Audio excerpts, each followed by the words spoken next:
everybody, my name is Leslie Williams. I'm in San Diego, California, and as soon as I get this video camera adjusted, I'm going to be obviously talking to you. I'm going to be making this video in order to, it's an educational video, and it's an informative video, and I apologize for the way I look, but it's 95 degrees out here, right? It feels like it's 95 degrees out here right now. So, okay, now, I only got 30 minutes left on this particular video card right now, unless I erase some additional, some other videos that I've already made, but it's too late for that because this video's already started. Stay with this video, you will be glad that you did. Now, the purpose of this video is in order to, I'm going to make an additional statement here before I move forward. I haven't been titling a lot of my videos because I'm an organized stalking, gang stalking, targeted individual in San Diego County. I live in La Jolla. I've been made homeless as a result of being a target of this crime. That technique is all over the internet and it can be Googled. So, I just lost my train of thought. Hold on a second. Just stay with me. I'm having one of those brain freezes. What was I going to say? Oh, well, until I remembered, I'll just move forward. I gotta make a prediction too. If anybody comes to this area in the next 72 hours, it'll be directly connected to gang stalking, no matter what they say verbally, no matter how they act, and no matter who they are, no matter what transpires as results. I just remembered what I was gonna say.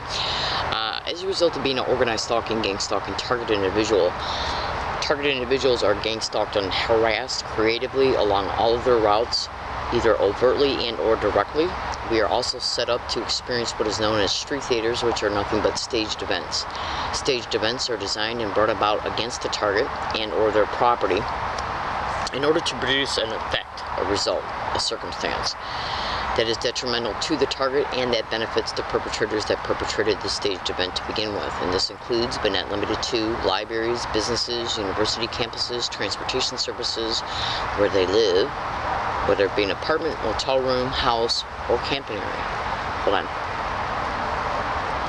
Now please excuse the way I look, and I'm camping in San Diego. I have no other choice. A human being has to sleep, and I have been made homeless as a result of being a victim of this crime.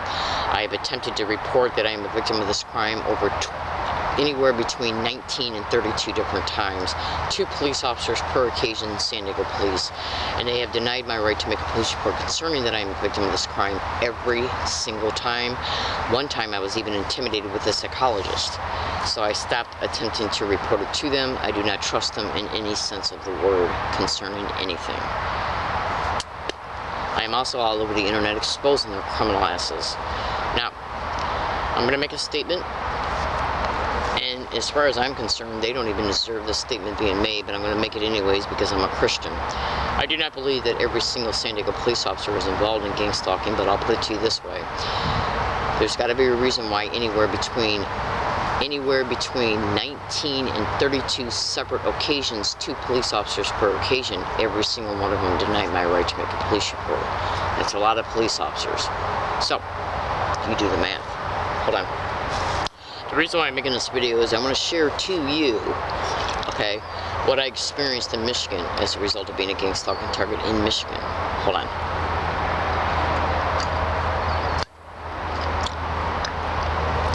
Alright, here goes. Excuse my comical moments, but it's my way of keeping my mood light.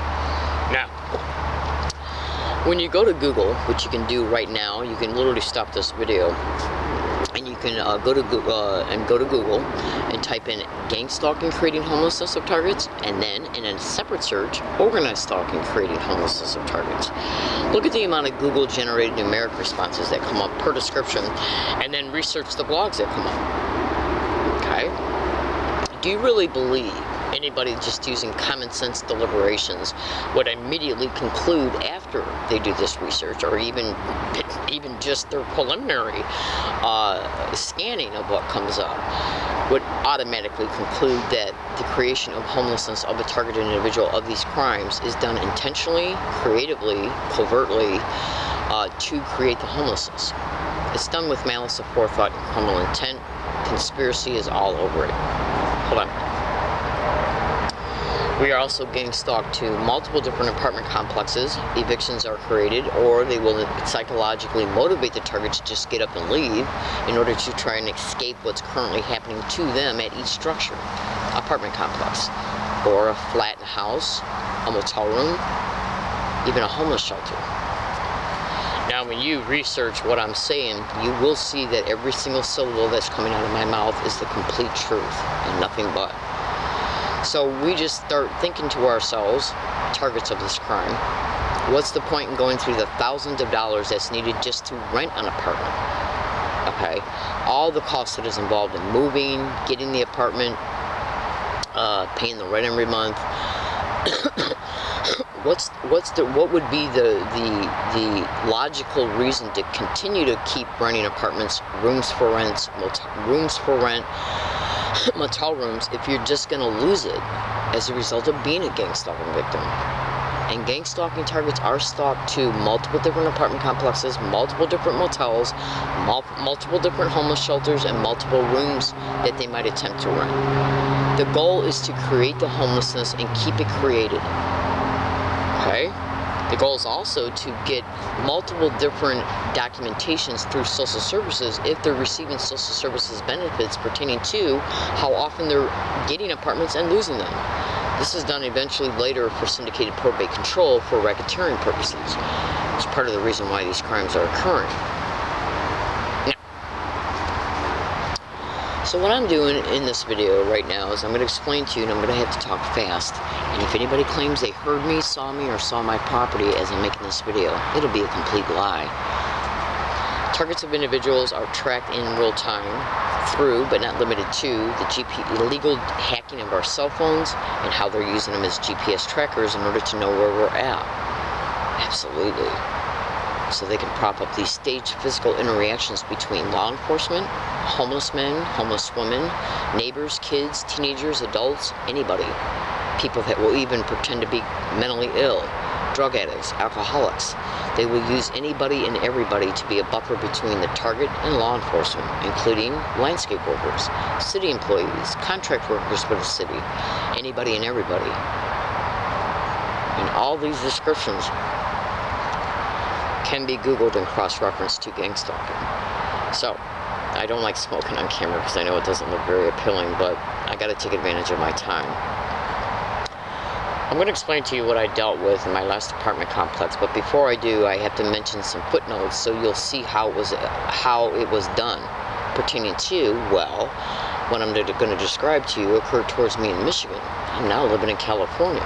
I'm all over the internet in reference to what happened to me in Michigan. And some of the blogs that are online pertaining to what occurred towards me in Michigan were falsified by the perpetrators by them hacking into my blog accounts and posting them on the internet. Hacking into my email accounts as well. I've already made videos concerning them. And some information I haven't posted yet. But I will, hopefully, if time allows me to. Yeah. Targets of organized stalking are also subjected to a federal offense which is called interstate stalking. It's how we're stalked from state to state, county to county, city to city,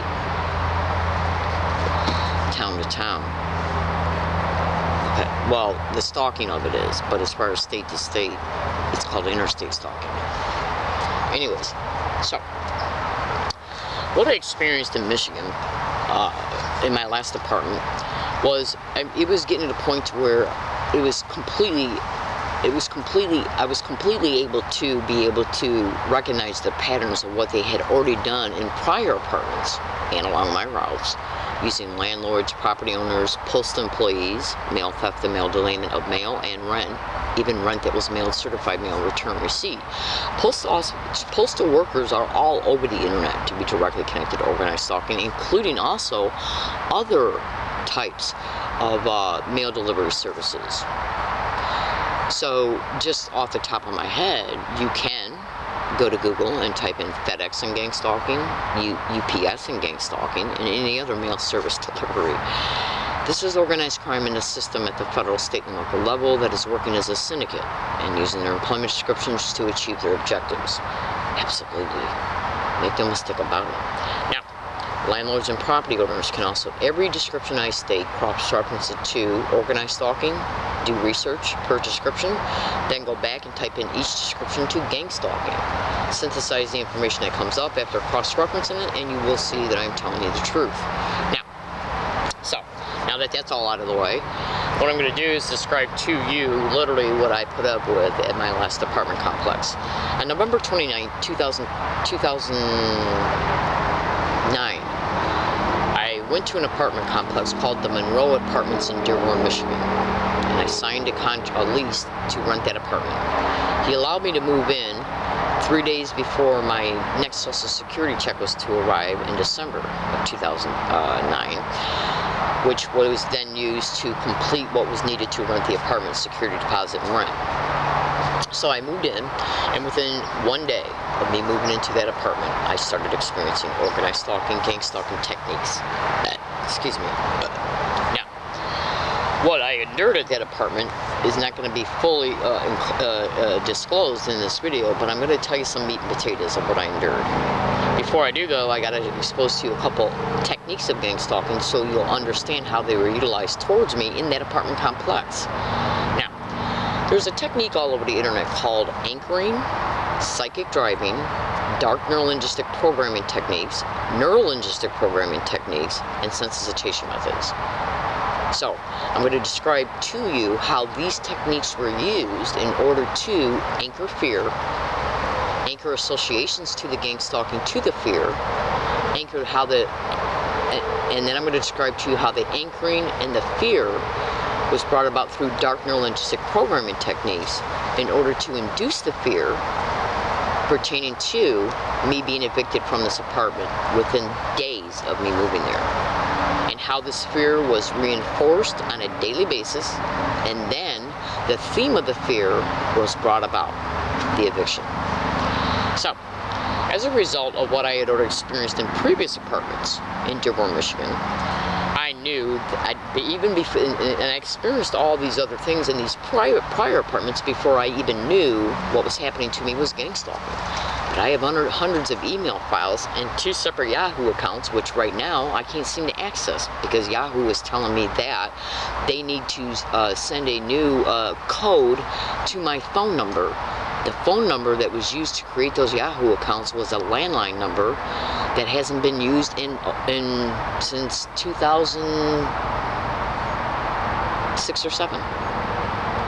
So I'm going to eventually try and get a hold of Yahoo to tell them that there's no way that they can send a new code to that number because it was a landline number that's been disconnected for years. Is Google and Yahoo in any way connected to the government? And do these federal, state, and local officials have the ability to connect with any email account? Well, the NSA is all over the internet right now infiltrating our email accounts. And let me just put it to you this way. Go to Google and type in alphabet agencies of any kind, CIA, FBI, NSA, you name it, DOD, and gang stalking. Google it. Google it right now. Now, fellow American citizens, what I'm going to do right now is describe to you what I had to put up with. Okay, to give you an example of how they will anchor fear in your mind about anything and then bring it about so the mental association is formed in your mind that what they bring about was connected to gang stalking. What I'm going to do is 2 things. First I'm going to boot up my phone so I can play you an audio file real fast once I can bring it up. It's an 15-second long Instagram audio file. But first, while that's booting up, I'm going to explain to you what I just endured, which is one small tidbit of what I have endured here in San Diego. On over 5 occasions, people have approached me and would say, "What's wrong with..." It's my phone booting up. They would say, "What's wrong with your back tire?" I'd say, "Nothing's wrong with my back tire." And the next day, my back tire of my bike would be flat. Like when I would come out of UCSD campus, library, biomedical library, when I would come out of Rouse grocery store off of La Jolla Village Square, at camping areas. Because what they want to do is to bring this to your attention that, what's wrong with your tire? Even though there's nothing's wrong with it. And then the next day when you then walk away from your bike, pertaining to like where you might be at, you might lock up your bike at the university, at a distance from your camping area or wherever, the next time you go to the bike, the back tire's flat. This was done to anchor an association to your mind, because as they're asking you this question, what's wrong with your back tire, what they're doing is engaging in what is known as a sensitization method by repeating a certain physical gesture that they already know has been anchored in your mind to be directly connected to gang stalking. Go to YouTube and type in "learning disabled woman catches gang stalker admitting sent to harass," read comments. That's me catching 3 teenagers admitting they were put on a 928 bus in 2011. No, it was actually on January 28, 2012. Admitting that they were put on that bus by a third party who I do not know, a person by the name of Jamar, who put them on that bus to engage in these physical gestures towards me. Now, repeating, sensitizing you to physical gestures, words, phrases, sounds, colors, you name it. Even sneezing is all over the internet to be directly connected to gang stalking sensitization techniques. So Google it and see I'm telling you the truth. So what they'll do is make sure that you see them doing something, or they'll say a certain word or phrase as they're asking you this question.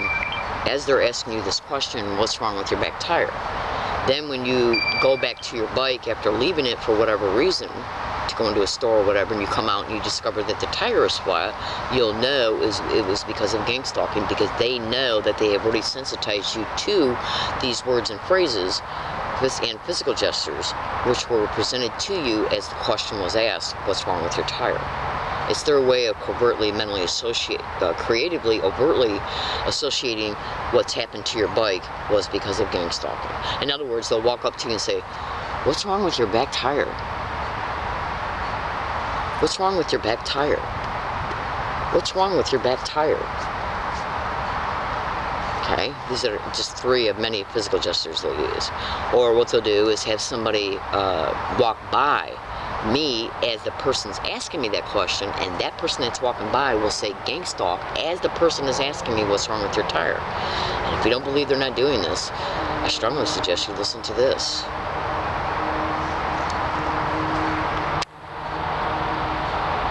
As soon as it comes out. Hold on.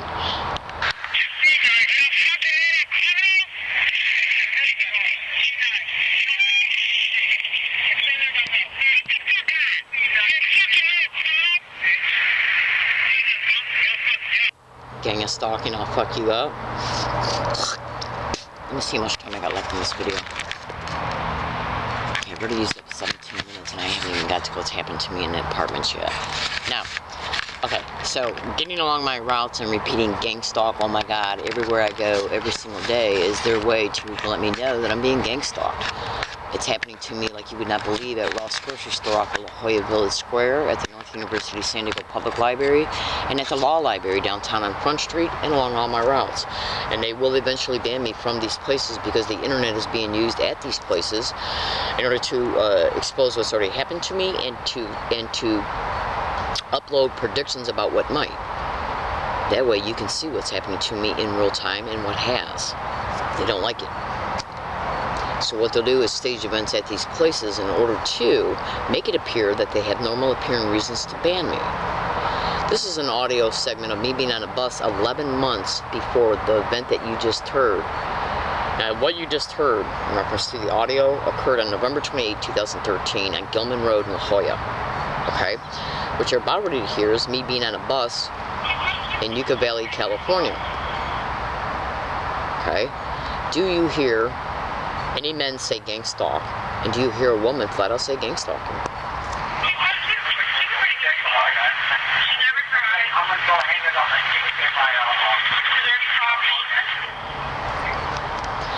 These are just 2 of over 1,000 audio files I have in my physical possession right now. I'm going to explain to you what I endured now that I've illustrated to you what anchoring is.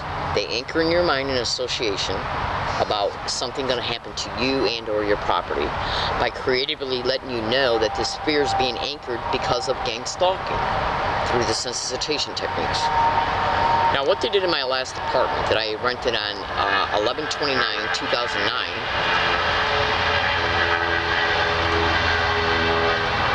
and I finally left it on October 7th, 2010. What I endured at that apartment was just, you would not believe it. But I'm going to explain it to you anyways. Every single day from the second I opened up that door, the day I rented it, up until the day I left, I experienced many different techniques at that apartment complex while I was still also experiencing gang stalk along all my routes in Michigan, just like I do in San Diego. So, what they would do is that I would come home on many dates and find my door wide open. They were entering my apartment and moving property around, okay? Taking blinds off the window and throwing them on the floor, opening up my refrigerator, leaving the door opening, and taking food out of the refrigerator and putting it on a counter, refolding my underwear in ways I would never fold it. That was done to send me a sexual message and to invade my privacy at the extreme level. They were also waiting until they were also using the neighbor that was to the right of me to throw keys against the wall. And the landlord denied that anybody was in the apartment to the left of me, that it was vacant, even though I heard people talking in there and the air conditioner was constantly running with air dripping from it. So why would every day? So why would the air conditioner be running every single day of every single week of every single month of while I was there during the summertime? Okay? Why would that air conditioner be running every single day with water dripping from it and hearing people talking and hearing wires being pulled through the wall if that apartment was vacant?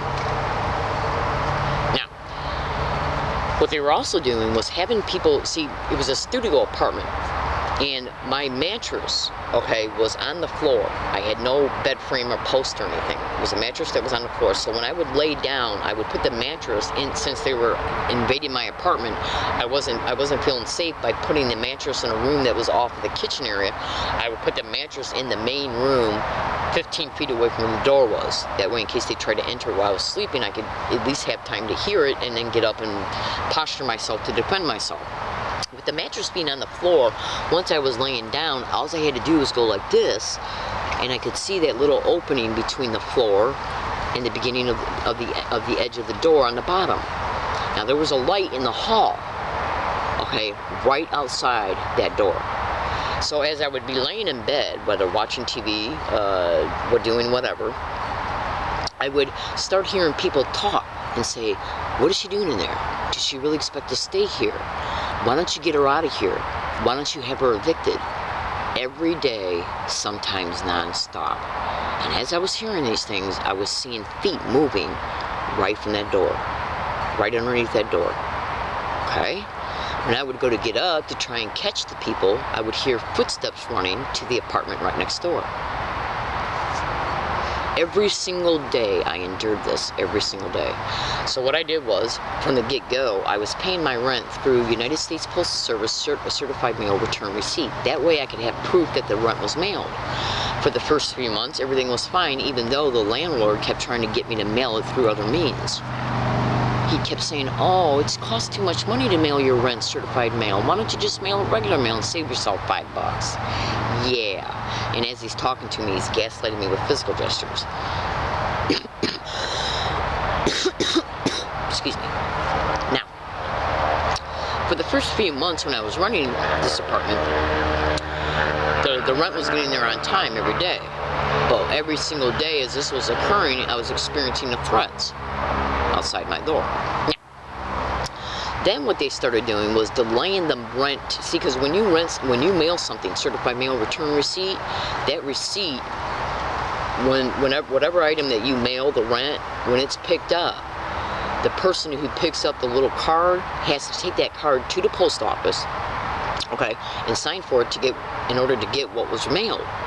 Now, I was getting the return receipt on a timely basis for the first 3 months as I was hearing every single day these threats being set outside my door. So what they were doing was creating the fear that I was going to get evicted and reinforcing it through the repetition. It's called classical conditioning. Okay? Then what they started doing was delaying the rent from me being, in other words, what they were doing was the return receipt from the 4th month up until the time I left in October. What they were doing was the return receipt was coming in later times each month. Then they stopped delivering it at all. And this was done. They did that for about 5 months straight, and then the remaining months, you know what they did? They started sending me eviction notices claiming that they never got the rent. letting them ride out to the last possible legal moment, and then through other means, then letting me know that they did get it and that it was lost in billing. This was done to make me think that, well, the rent's been stolen, okay, I'm going to get evicted from it, and then keeping the fear alive concerning it up to the last very possible moment. Now, mail theft and mail delayment is all over the internet to be a method of gang stalking. Landlords and property owners all over the internet to be directly connected to gang stalking. Creating homelessness is all over the internet to be directly connected to gang stalking. And dark neurolinguistic programming techniques and sensitization methods are all over the internet to be directly connected to gang stalking. Dark neurolinguistic programming techniques being the threats. Does she really expect to stay here? Why don't you have her evicted? Heard by me from the people they used to say it outside my door every single day. On top of all the other things they were doing at that apartment complex, and then finally stealing the rent and never telling me that it was received in September of 2010. Then they expected me to pay that month's rent again, and then the new month's rent, without giving me any ability to be able to physically go to the place to take it there myself, because that information was being kept from me. Absolutely. So fellow American citizens, I finally just threw my hands up in the air and said there ain't no way am I going to send them $1,000 to pay for last month's rent, the current month's rent that's due, and then they could just do it again. Psychologically motivating me to leave, creating the homelessness. Now, I was getting stalked along every single one of my routes, every single day, years and years and years and years before I even got that apartment, okay, and after I left it. And how did they know that I left Michigan to go to Connecticut, where I was gang stalked there, and then from Connecticut to San Diego? The evidence I got right now, go to Google and type in UCSD and Law Library, are they networking gang stalking? That's my blog. It has been hacked by them, the perpetrators. They are pasting information in it that I would not put in it at all. Okay, I got tired of taking it out. Sometimes I don't have time to review everything that's in that blog, all depending on what's going on in each given day, to go in and find what they put in and take it back out. So I just stopped doing it right now. But there's massive amounts of evidence in that blog showing that I'm being gang stalked all over San Diego. So how do they know I came to San Diego? My name is Leslie Williams. If I got an apartment tomorrow, a room for rent, a motel room, they would wait until I went through a lot of money and then cause the eviction. I'd be homeless again, and then it would be exploited in order to exploit me. Illegal syndicated probate control for racketeering, insurance fraud, and human trafficking inside of a syndicated run, organized crime group home that literally perpetrated the gang stalking of me to begin with. And voyeurism is also connected to these criminal realities. I was made homeless for a reason. I expose these crimes to expose the truth. No matter who arrests me, okay? No matter what law enforcement agency is used to arrest me for illegal lodging, they will be directly connected to this gang stalking of me. Make no mistake about it, no matter who. And if I am psychologically motivated and move to another area through homeless men appearing at this area, setting up camp when I'm gone during the day, me coming home and finding them here, or property theft to psychologically motivate me to another area, it will be done for rape, falsified arrest, assaults, or a combination of all three. And I'm predicting it now. If I'm banned from the Law Library, downtown San Diego, Ross Grocery Store, La Jolla Village Square, or the North University San Diego Public Library, and or if they make my computer inoperable, I have two, it would be directly connected to gang stalking. And if they make this inoperable, it will be directly connected to gang stalking. And if I'm arrested and all my money is stolen, evidence, IDs, food stamp card, social security card, Medicare card, cameras, phones, it will be directly connected to gang stalking. I literally have to make these statements based on experience and educated knowledge. I made this video to inform, to expose the truth, and it applies for the next year, every single day of it. Thanks for listening. I do appreciate it. Have a good day, okay?